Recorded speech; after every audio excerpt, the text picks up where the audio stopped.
Nasa kote sa magkahiwalay na operasyon sa Cotabato City ang isang pulis at 2 sundalo na sangkot umano sa iligal na bentahan ng baril. Nakatutok si June Veneracion, exclusive. Dapa! Naka-uniforme pa ang target na pulis na sangkot umano sa gun running nang mahuli sa entrapment operation kaninang umaga sa Cotabato City. Dapa!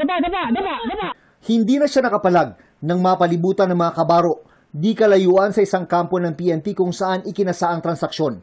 Kabilang sa nakuha mula sa suspect na si Police Senior Master Sergeant Muktasik Hadil Israel ang 2 M16 rifle na ibinibenta umano niya sa halagang 160,000 pesos kada isa. Just imagine, naka-uniform, nagbebenta ng illegal firearms.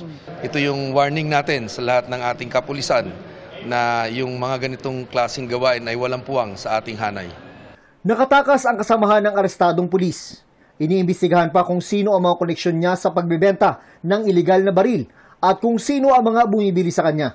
Ito ay maaring napupunta sa iba't ibang klaseng grupo, particularly sa mga criminal elements. Kaya yan yung ating ginagawa na kailangan ma-account talaga natin yung mga illegal firearms. We will check kung matagal na ba siya nag-i-engage sa ganong illegal activity.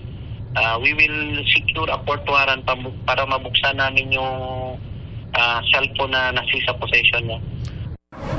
Noong 1 linggo lang, huli rin sa bypass operation sa Cotabato City ang 2 miyembro ng CAFGO ng Philippine Army na sangkot din umano sa bentahan ng iligal na baril. When these 2 CAFGO na nahuli, they voluntarily confided sa mga CIDG investigators na yung baril na ibinenta ay galing sa isang uniform personnel of Philippine Army. Sinusubukan pa naming makuha ng pahayag ang 3 na aresto na ngayon ay nasa kustodiya pa rin ng PNP CIDG sa Cotabato City. Samantala, nakikipag-ugnayan na ang PNP CIDG sa Philippine Army para masama sa kasong paglabag sa Comprehensive Law on Firearms and Ammunition. Ang miyembro nitong pinagkukunan umano ng baril ng 2 CAFGO na hinihinalang gun runner. Para sa GMA Integrated News, June Veneracion, nakatutok 24 oras.